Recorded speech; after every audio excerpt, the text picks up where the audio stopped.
Adam, you're design director with Thisaway. You've been shortlisted for 2 of your clients across a variety of different categories, actually. The Jockey Club and Team GB. Let's look at the Jockey Club first. I think that was a much bigger job, perhaps, than you might think at first glance. Talk to me a bit about that. Yeah, so the Jockey Club it's actually one of the biggest sporting businesses in the UK. They've got 16 racecourses across the UK, as well as lots of other business units like hotels. They do breeding, they do events and weddings and things like that, even music festivals.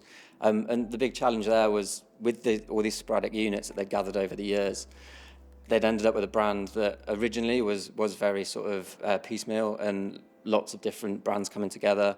They'd then been really homogenised in a previous rebrand, and it had gone too far the other way to the extent that it wasn't connecting or resonating with the local audiences that are on the ground at the racecourses. So the big challenge with that one was flipping it from business first to customer first, so that we could really tell those stories of the local courses and really integrate it with the local communities and just give each racecourse and each business unit its own bespoke identity while still sitting really comfortably under this new Jockey Club umbrella. Yeah, it's lovely. You've used illustration quite a bit with the project, haven't you? Yeah. So originally the brief that they came to us with was actually to create a logo for each racecourse that had a symbol of that location. We quickly realised that was very hard to do with some of the racecourses being in quite obscure sort of little towns. So we sort of said to them that, as I think anyone in branding knows, the logo doesn't have to do everything. It's obviously your symbol, but you need the whole identity to be able to tell the story. And that's where the illustrations came in, and they really allowed us to tell those stories, to have little Easter eggs and things that people from those racecourses that are really into racing would know about from those locations. And it worked as a way to really weave a narrative throughout the whole brand across all of those different platforms. Oh, okay. You've also been shortlisted for your work with Team GB. It's an Olympic year this year, big year, presumably high expectations from them as a client. Yeah, definitely. I think obviously we worked on the rebrand. I think it was launched around this time last year, so it's been like a long time coming.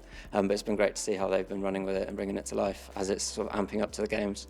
And what's the purpose behind it? Is it to get the nation behind the team, or is it to get the athletes inspired to bring home the golds? Yeah, so it's sort of an all-encompassing purpose for it.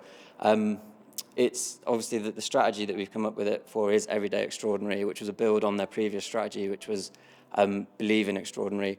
I think our opinion on that was that whilst it very much served the athletes, it put them on a bit of a pedestal. And what we really wanted to do, and what Team GB is in the unique position of, is it can work on the ground, it works with grassroots, it takes people, and it's relevant throughout the full Olympic cycle. And that was really the main objective of that project, was that there is a 4-year Olympic cycle. As it was sort of pottering along, and then at the Olympics it would spike and come back down.